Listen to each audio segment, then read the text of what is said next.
day in murder mystery history, April 7th. He's a good kid. He was a good kid, and I think the football messed him up. Philip Adams was born in 1988 in South Carolina, the youngest of three children.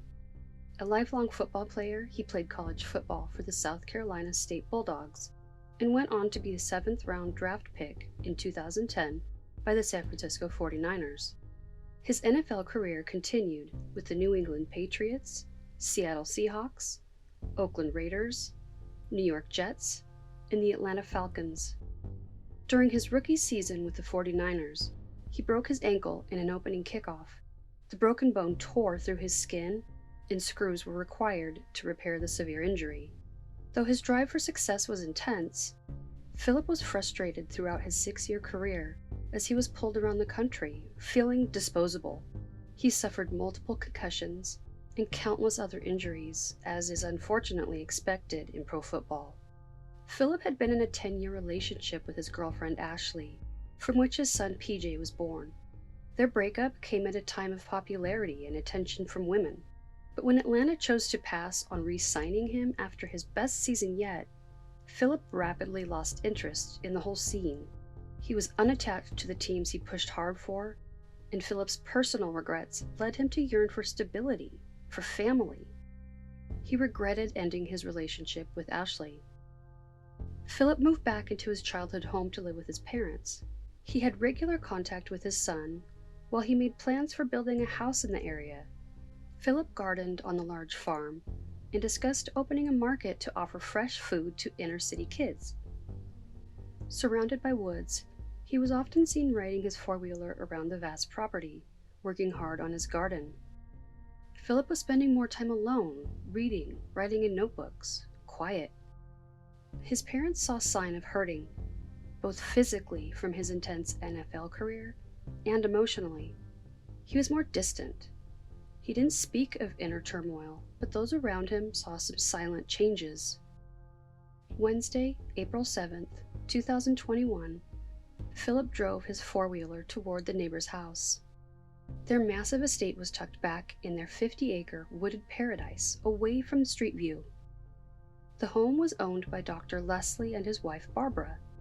Robert and Barbara were intensely loved in the First Associate Reformed Presbyterian Church, where Robert was an elder. Their home was an adored focal point of the community. At around 4:30, Philip waved to a neighbor while driving his four-wheeler. He was wearing a black hoodie, camouflage pants, and carrying 2 automatic rifles. As he approached the Leslie's mansion, 2 HVAC technicians, James Lewis and Robert Shook, were outside. For a reason only Philip knew, he shot them both. Fatally wounded, Robert was able to call for help as Philip entered the home. Dr. Leslie and Barbara were in their home gym with 2 of their grandchildren, 9-year-old Ada and 5-year-old Noah. Before police arrived, only 10 minutes later, all 4 of them were deceased. His cell phone was found in the home, along with dozens of bullet casings. Meanwhile, Philip's parents were driving home from a visit with their daughter. They'd driven by the Leslie's estate where they saw a massive police presence. When they got home, they found Philip, reading quietly in his room. No sign of anything amiss. Later that night, police arrived and hurriedly evacuated Philip's parents. For hours, they tried to coerce him to surrender through a loudspeaker and a robot which was sent into the home. When police rushed the home at around 2:30 a.m. on April 8th, Philip was found deceased, a victim by his own hand. 7 lives gone, without warning, and no one had any answers. Philip's autopsy showed that he had level 2 CTE, chronic traumatic encephalopathy.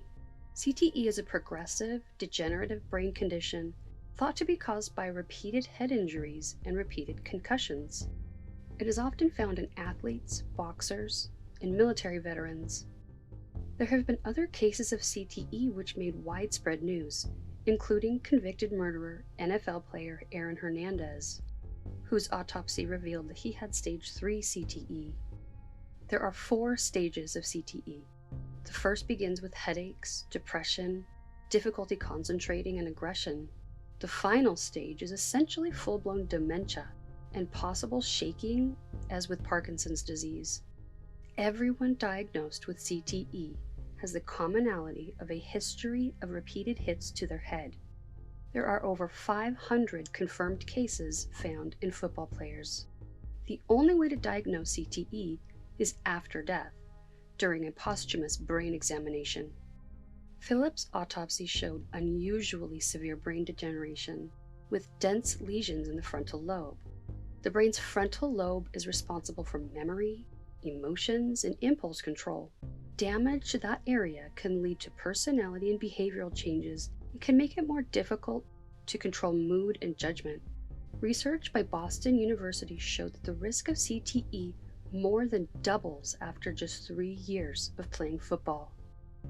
1 year after the tragedy ending in the deaths of 6 innocent people in South Carolina, there are no concrete answers as to what caused Philip Adams' horrible actions. He never showed any warning signs of such a rampage. He had no personal dispute with the Leslies and their young grandchildren. He barely knew them. And he certainly had no issues with the air conditioning repairman. He left no notes to loved ones. He was not taking any illicit substances.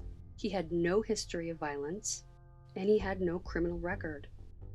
All we are left with is the knowledge that Philip had severe brain damage and endless questions about what spurred his homicidal actions on April 7th, 2021.